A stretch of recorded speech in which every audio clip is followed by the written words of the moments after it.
Hello, my name is Vladimir Korikov, and this is the Domain-Driven Design in Practice course. In this module, we will talk about repositories. We will see how they are applicable to our project and what the best practices for working with them are. In the previous module, we defined two aggregates and added two new entities, snacks and slots.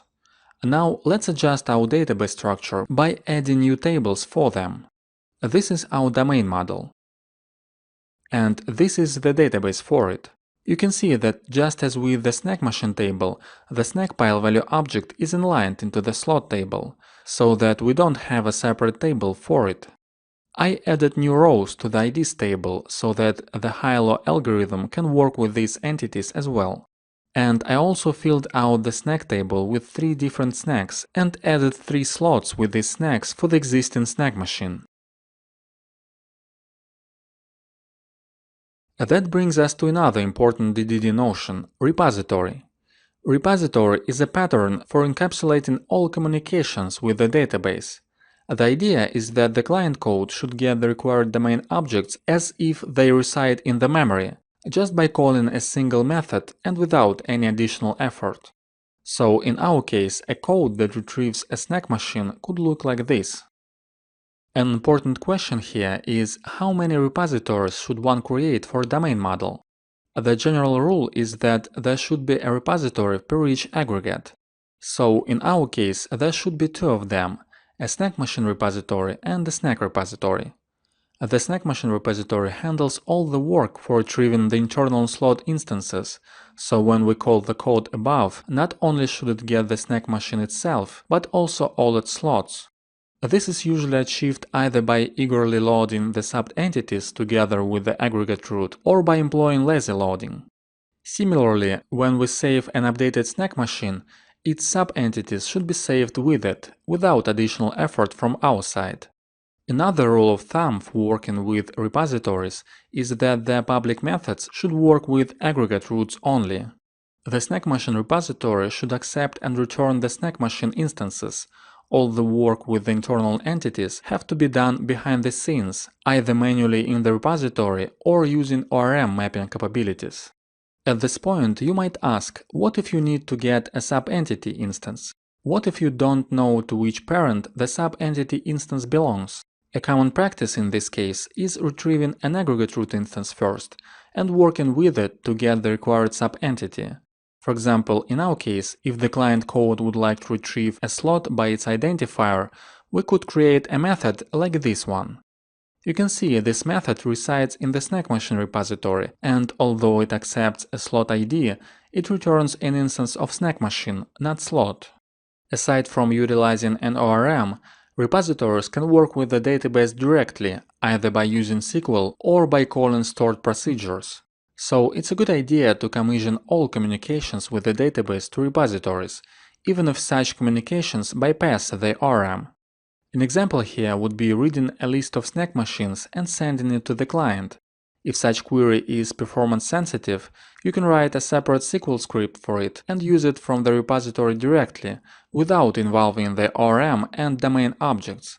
We will talk about this approach in more detail in the future modules. Here's how the repository base class looks like. You can see there are 2 methods, getById and save, which would be used by all repositories in our domain model, so it makes sense to gather them here in the base class. You can add here other methods, of course, for example a delete method, but we won't be using the deletion functionality in our application, so there is no need in such a method in our codebase. Note that the class is generic and we have a restriction saying that the type parameter must be an aggregate root. That way, we enforce the rule we discussed previously, one repository per each aggregate. Also note that every method in the repository creates its own session instance. That's because this is a desktop application and we work in a detached mode, so to speak. What I mean by that is our view models keep references to the domain entities. Therefore, we have to detach them from the session they were created in. Because of that, we don't need to keep the session alive after we get an entity from the database. In a web application, you would probably want to keep the session during the whole lifetime of a web request. In this case, you would need to inject it in the repository constructor and not just instantiate in each method apart. A rule of thumb for working with repositories is that every aggregate root should have their own repository. This is how the Snack Machine repository could look like. It's a good place for gathering logic specific to a concrete aggregate. For example, in this class, we have a method that searches for all machines containing a particular snack, and another one that looks for machines with a specific amount of money inside. We won't need these two methods in our application, I just wanted to give you an idea of what code a typical repository can contain. Keep an eye on how you name your repositories. Don't give them names that expose the internal implementation details. For example, the name Snack Machine SQL repository is not the best one because the word SQL in it points to the specific detail of how domain entities are being stored. This name doesn't comply with the principles of ubiquitous language, which state that we should name the domain classes after their meaning. Think about it this way. Your application code doesn't care how exactly your repositories get domain entities from the persistent storage.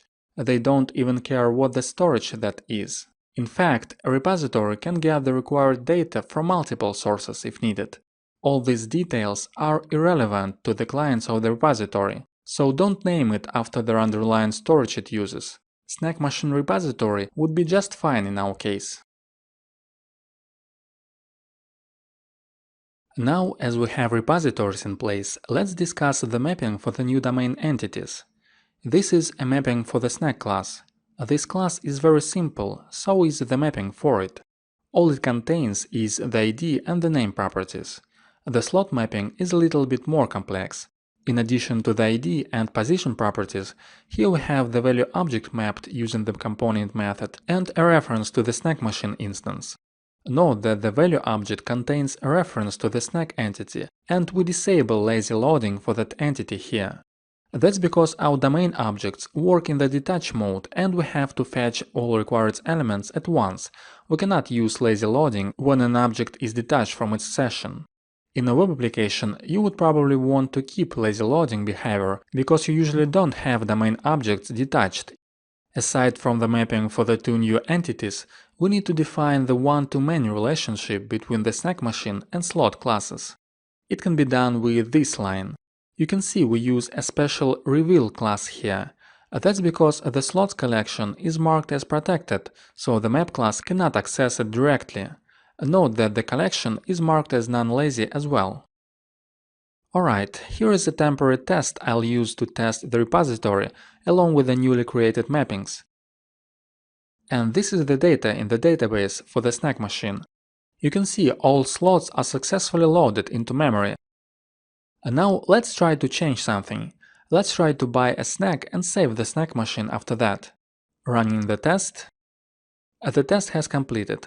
Let's look at the database. Our Snack Machine should get plus $3 at this point, and the number of one of the snacks should decrease by 1. And you can see that indeed the machine now contains 4 $1 bills instead of 1. But if we look at the slot we've bought a snack from, it still has a quantity of 10, whereas it should be 9. It means that while the repository successfully updated the Snack Machine itself, it left untouched the slot subentity. We know that repositories should take care of all updates inside an aggregate. The client code doesn't have to do it itself, so how can we fix that? One way is to manually update each slot in the slot collection in the Snack Machine repository when we save a machine. A more simple way, however, is to update the Snack Machine map. And Hibernate allows us to set up cascade updates so that whenever a parent entity gets updated, the collection of sub-entities is updated as well in case there are any changes in it. I just need to write this code here. Let's run the test once again. The number of dollars was increased just as before, and the snack quantity is decreased. Very good, we have our aggregates and repositories up and running. Let's look at the snack table again. It turns out that in our domain model, the list of snacks is reference data. Reference data is data that is predefined. The change of such data is relatively rare, and we can treat it the same way we treat the database structure. Another example of reference data is the IDs table. We add new rows to it only when the database structure is changed. The users don't modify those rows directly. Reference data enables some interesting approach we can leverage in our domain model. Our code can rely on the existence of those snacks in the database, and we can define them explicitly. Let's see what I mean by that. Here's the snack class. You can see that whenever we need a new instance of it, we create one via the constructor, like this. What we can do instead is we can add an ID parameter, make the constructor private, and add a static read-only field, chocolate, by creating a snack with the same data as in the database. And the same for the other two snacks. Note that the constructor is made private, so this read-only fields is the only way for the client code to work with the instances of the snack class. You can see they fully represent the data in the database. It's a good practice to also cover them with integration tests to make sure the ID and the name you set up in the domain model are the same as in the database. Now, as we've defined the existing snacks in a declarative manner, we can replace this explicit snack instantiation with a read-only field. Even more, we can also define it as a static import, just as we did with the money class. That would allow us to shorten the invocation. There are several more places where I need to update it. Perfect. And let's also look at the slot class. You can see the constructor instantiates the snack pile, passing it null as the snack instance. A better way to deal with such situations is to employ the null value design pattern. This pattern stands for the use of some special value instead of null. We can define it here along with the other snacks we've declared. The benefit of this pattern is that it decreases the chance of incorrect behavior that can appear because of nulls. And it's a good idea to cover this field with an integration test as well, but at this time the test should check that this field does not exist in the database. So after we created a null object, we can use it here instead of null. But we can do even better. Just as we've defined a null object for the snack entity, we can define one for the snack pile value object and use it for initializing newly created slots. This is a quite powerful technique, and it can significantly simplify your code base. An important note here is that you shouldn't forget to change those values every time you change the reference data.